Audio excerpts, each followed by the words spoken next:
All right, so welcome to this Tennessee STEM and STEAM redesignation webinar series. In this webinar series, we are specifically focusing on component number 2.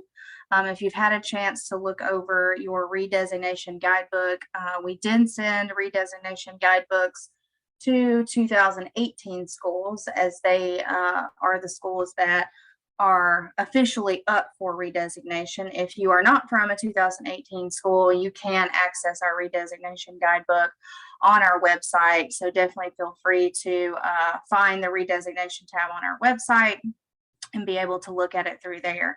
We have already gone through a webinar where we went over the entire process, and then we've already gone over component 1, and those are currently being cut and edited, and those recordings will go up on our website as soon as they're finished and being cut and edited.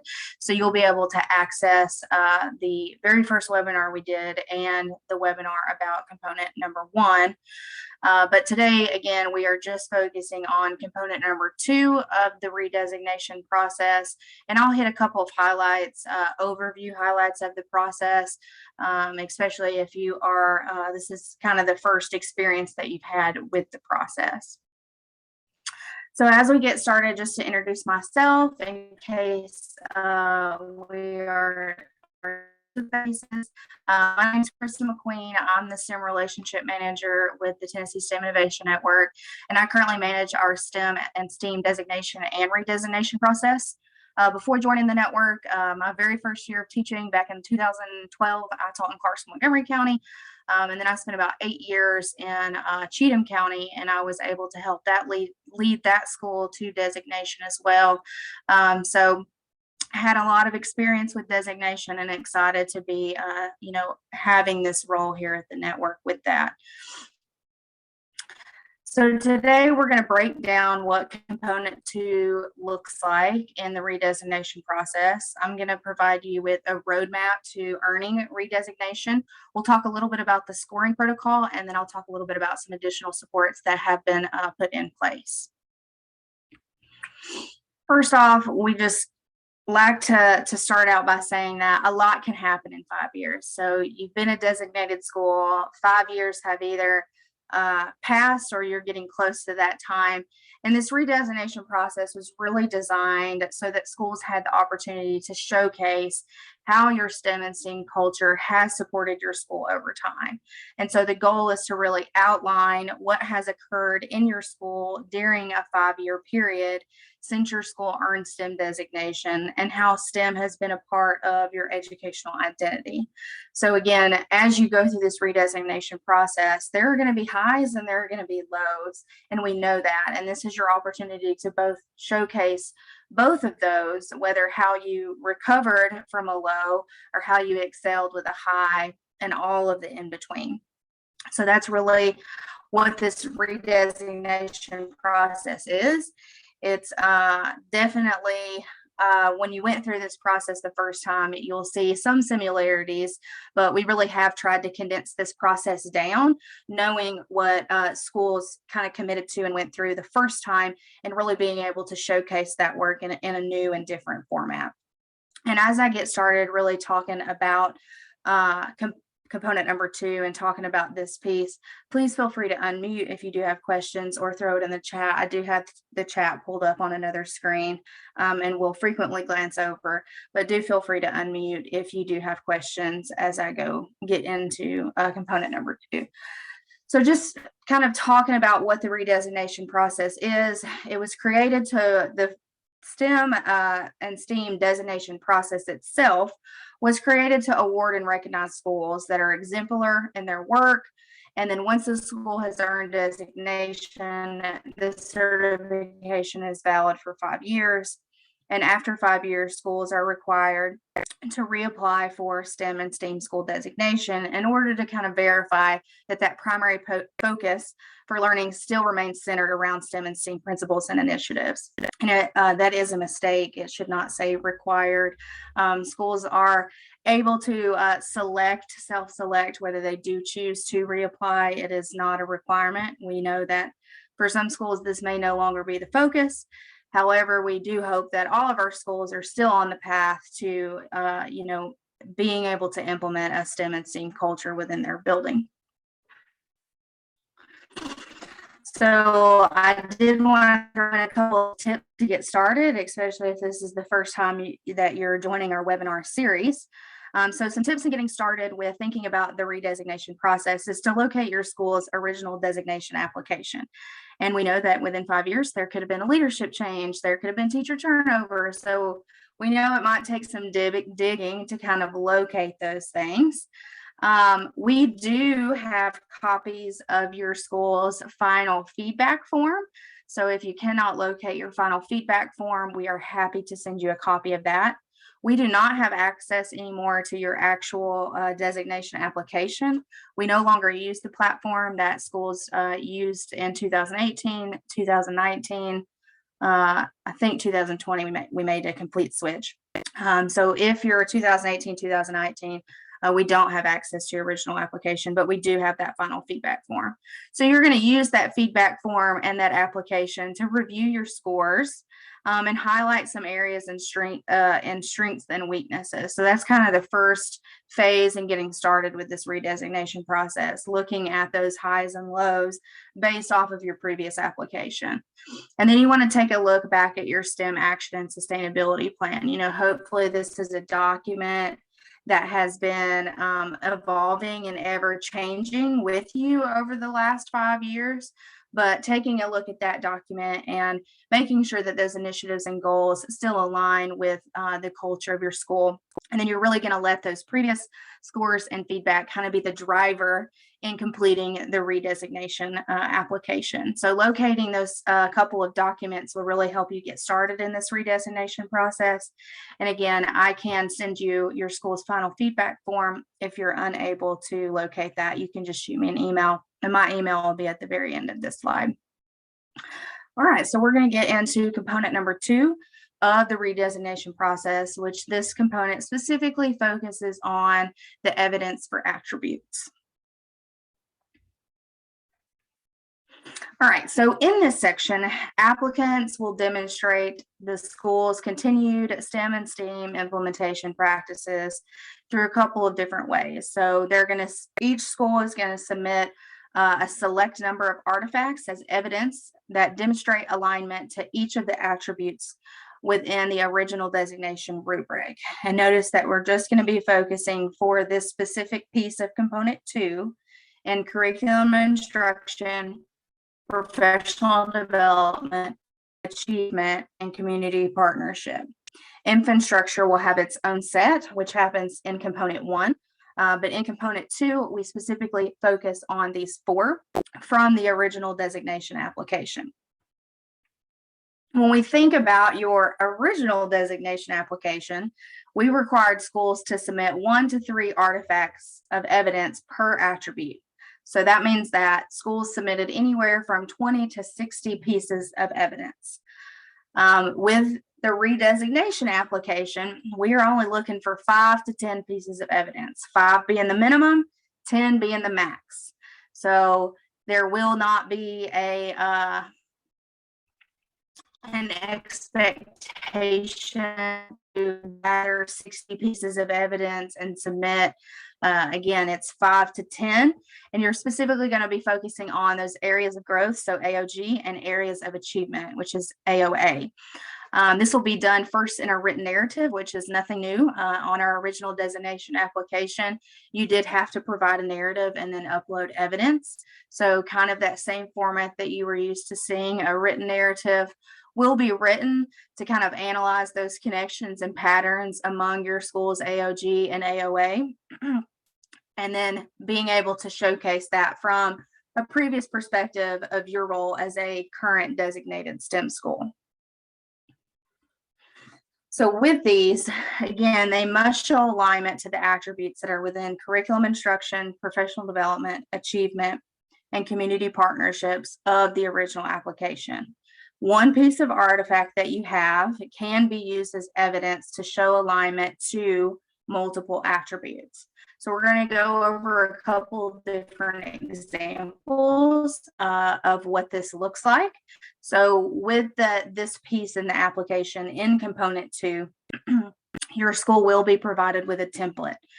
And with that template, each artifact selected as your evidence, the template, you will provide a couple of different points. So in that template, you're going to provide us an overview of the artifact that you chose, why you chose it, which attributes from the rubric that it aligns to, a description of that artifact, and then links to supporting evidence.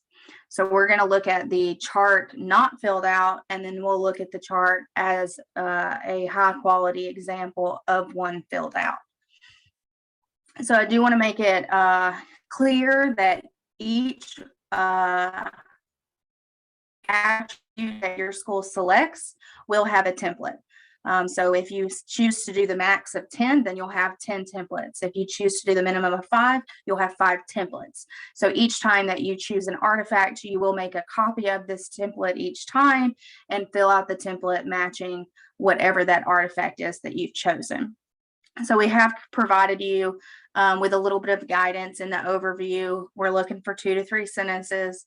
Reason for selecting this particular artifact, we're looking for 2 to 3 sentences. Then you'll list the attributes that you feel this artifact hits on. You'll give us a description of that attribute. Again, we're looking for 2 to 3 sentences, and then you'll be able to link that evidence piece in that final column on the right. And then that last piece at the bottom of your template is it asks you about the impact of student learning, and either on your school or the community within your school. And that is just be able to provide a brief narrative of that. We probably should add that we're probably looking for 2 to 3 sentences on that as well. I know schools really prefer to have direct instructions, so I'll make a note to go back and add that in as well. Does anybody have questions about this specific template before we look at a completed version? All right, hearing none, I will move into looking at a couple of different examples. So I'm going to pull these examples up. So artifact number 1. So this is a completed version of this template. Again, when it is your school's time to go through this process and you get to this piece, you would simply want to be able to make a copy so that you have one for each artifact. So again, this particular artifact, the overview has been provided. You can see that the PBL was integrated cross-curricular. It listed a couple of the subjects and standards that it hit. It talked about how there was a guest speaker involved. The reason that they picked this activity was because it was cross-curricular, because it hit multiple subjects, and that students were able to follow along while building and be able to show the PBL process of students engaged. You can see that the attributes that were listed, 2.1, 2.5, 2.1, 2.2, 2.1. So multiple attributes were hit within one. The description of the evidence of the attribute of what it is, and then an actual link out to whatever they wanted to supply as evidence for that piece. So again, these are simply, this is a PBL actual lesson plan. This is an activity that they were doing with earthquake. And then this is from language arts piece. And you can see here that our students had to work individually and collaboratively on this and talking about how it supported the impact of student learning in the school itself. So a second piece down here, no, not that one. Back to this one. All right, so this one happens to do with 8th grade. This specifically was talking about students being involved with a post-secondary institute and how they were able to zoom into careers with a local university. The attributes were listed, a description of that evidence within that attribute, and then a link to evidence was also provided here. So you can see in the previous one that we looked at, this had 3 pieces of evidence, and you can see this one has 1 piece of evidence. So you can see that they're up to 4 pieces here. So remember, our minimum is 5, max of 10. So again, we really tried to condense this process down to make it easier on schools, knowing that schools had submitted, this 20 to 60 plus previously earning designation. Anybody have any questions about this pre-made template? So again, this template will be provided for you for this specific component, and it really is just kind of a plug and play. Kristen, this is Allison. I have a question about the template and the amount of artifacts. I just want to make sure that I'm understanding this correctly. You're mentioning 5 to 10 artifacts. However, do we need 5 to 10 for each domain? Like on that one right there that you were just showing, the 2 point for attribute 2, but for the artifact, it was like multiple links to, let's see, not your artifact example number 1, I'm sorry, where it showed all these different links. Yes, the different links to the evidence. Do we need to have at least 5 to 10 for that one? It looks like there's only 3. That's what I'm confused about. Right. It's total. It's going to be a max evidence of 5 to 10. So this person chose that they could fit in 3 pieces of artifacts that would hit multiple attributes. So that's 3 counted for them for this one particular attribute. So it's 5 to 10 total. So they submitted 3 here, and then you can see that they only submitted 1 here. So they're up to 4. Okay, thank you. So as they're going through, like you can see, this one hit 2.4, 2.5, 5.1. So they're basically done highlighting their 2s. They've hit a 5. Then they'll have to work on, you won't work on infrastructure because that's in component 1. But here in component 2, they'll still have to show something for professional development, which is the 3s, 3.1, 3.2. But again, it is 5 to 10 total. Okay, thank you. I appreciate that. Can't figure out how to get this to come back big now. Oh well. All right. So I'm just going to kind of recap again on component number 2 as we kind of wind down.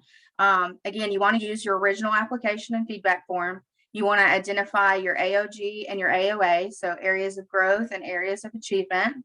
You want to gather evidence to support that identified AOG and AOA with alignment to the original rubric.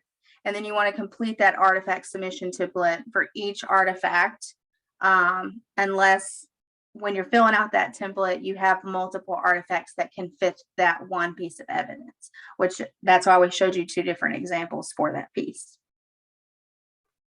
So the scoring is a little different. We did not talk about infrastructure today because it is a part of component number 1, thinking about the overall components of the redesignation process. Previously when you earned designation, you were used to seeing early, developing, accomplishing, and model. So a scale of 1 to 4.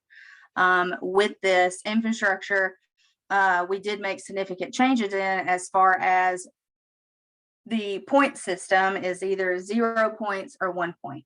And it's either requirements were met or requirements were not met. So it's either a 0 or a 1. And so as you go through this, you can kind of see the reflective questions, the future casting, and timeline of events, which are all different components. But I just wanted to put it in here just in case that you had not yet seen the scoring feedback, but we will talk about scoring feedback for component number 2 too. So it just takes the guesswork out. You either were able to address all 3 components or you were not able to address all 3 components. And so when we think about curriculum and instruction, professional development, achievement, and community partnerships, which is really what component 2 is all about, because that's where you're providing evidence for those pieces. Schools must receive a 1, either in accomplishing a model. So accomplishing a model has been lumped together to be a 1, and then early and developing has been lumped together to equal out a 0. And so you can kind of see here, this is just a snippet example of the 2s, 2.1, 2.2, 2.3, though we know it goes a little bit further down than that. I'm sure we're all familiar with the rubric by this point. But we would simply, as the review team looks over your application, you either were able to earn within that 0 or within that 1 for that. So when we look at how much schools need to earn, so elementary and middle schools have the opportunity to earn a total of 16 points using the new scoring protocol. And that means that elementary and middle schools must earn 14 of those 16 points to earn redesignation. And then high schools have the opportunity to earn a total of 17, and they have to earn at least 15 out of those 17 in order to earn redesignation. So you can kind of see how each of these components is kind of breaking down. So you have in infrastructure components, you have the reflection, future casting, and timeline, and that's worth a total of 3 points. You have the curriculum and instructional section, which is worth 7 points.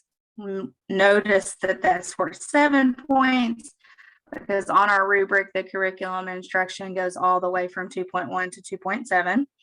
And then the professional development section is 2, achievement is 2, and community partnerships is 2. So that curriculum instruction is the biggest one, but it also is the biggest one on the original application. It has the most sub attributes. So you can kind of see how that point system will play out as we think about what the new scoring protocol looks like for this.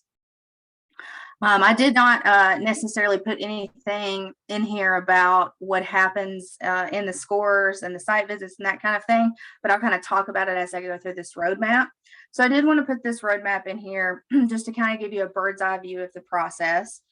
So prior to your redesignation year, you definitely want to meet with your leadership team, locate that original application, locate that feedback form, and start highlighting some of your areas of strengths and growths.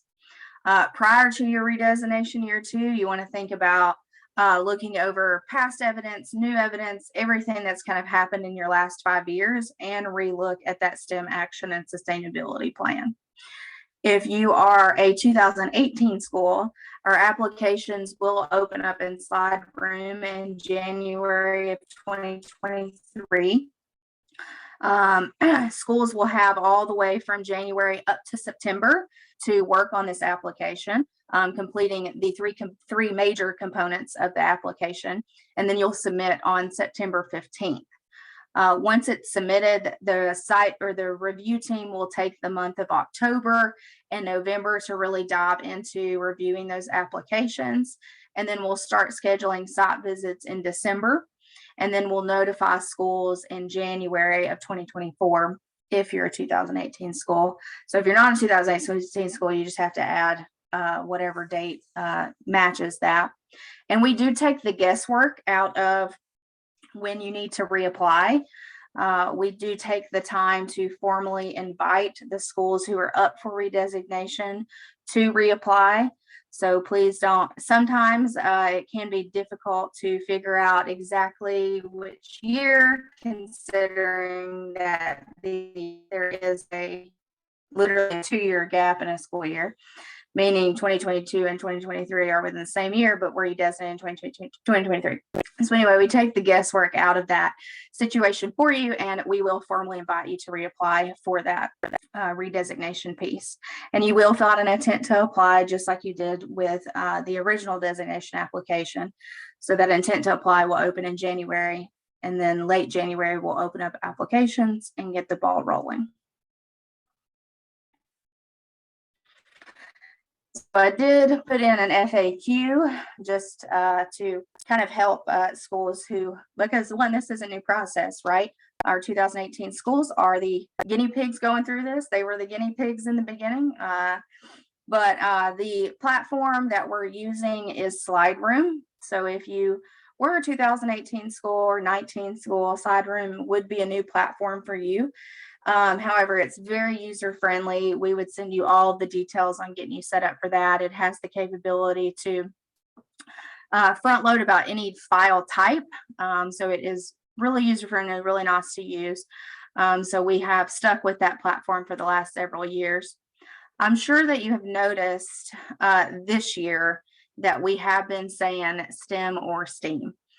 And I'm still not used to it. I feel like I say STEM and STEAM 100 times a day. But We did allow schools to self-select this past designation season of whether they wanted to be a STEM or STEAM designated school. So as you think about redesignation, you will also have that opportunity. So as you look at what's happened within your building over the last 5 years, if you have seen a natural increase in STEAM, and you feel like that you are able to showcase that, then you can definitely self-select that you would like to be a STEAM designated school. Previously designated school, as I mentioned before, we will invite you to apply the appropriate, so we take that guesswork out of that. Current designated schools, we've talked about accessing your old application because it really is the driving force behind what's happened the last 5 years within your building. And then reiterating that the applications are due September 15th. We conduct site visits in December. Notifications are made in January, and then we will continue to have a celebration at the Tennessee STEM Innovation Annual Summit in May.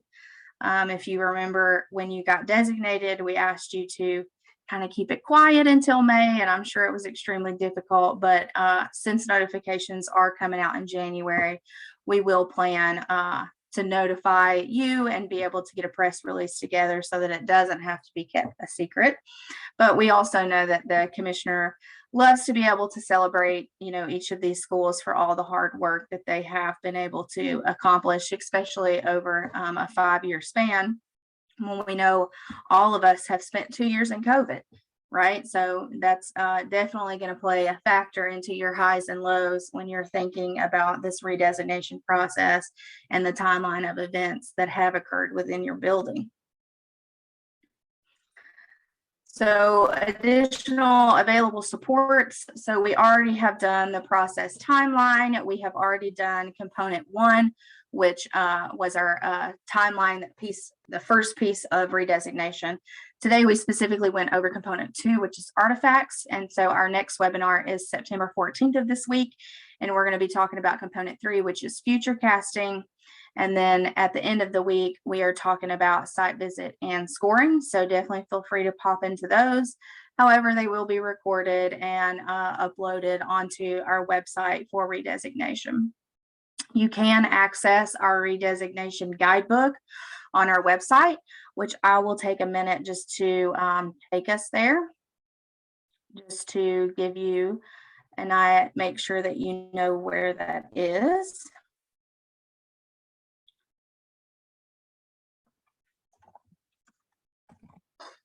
So that you can access those.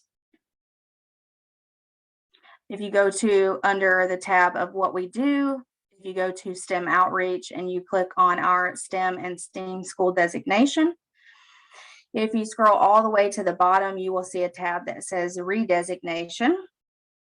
And here you will find a little bit more details about the STEM designation process. You will find our webinar schedule, the steps in applying, and then our redesignation guidebook can be accessed here, and you can download that and save it. And as your school comes up for redesignation, we will send your school a couple of copies of this book to be able to share with your staff members. Does anybody have any questions that I can answer? My contact information is there. I also do open office hours. Right now, I have 2 open office hours scheduled every month through December. So if it's something that you feel like would be more beneficial to do face-to-face on Teams, definitely feel free to grab that link and put yourself on the schedule for that. Those are in 30-minute increments. But feel free to shoot me an email or, again, hop onto that open office hour link and sign up for a time slot, and we can meet on Teams together.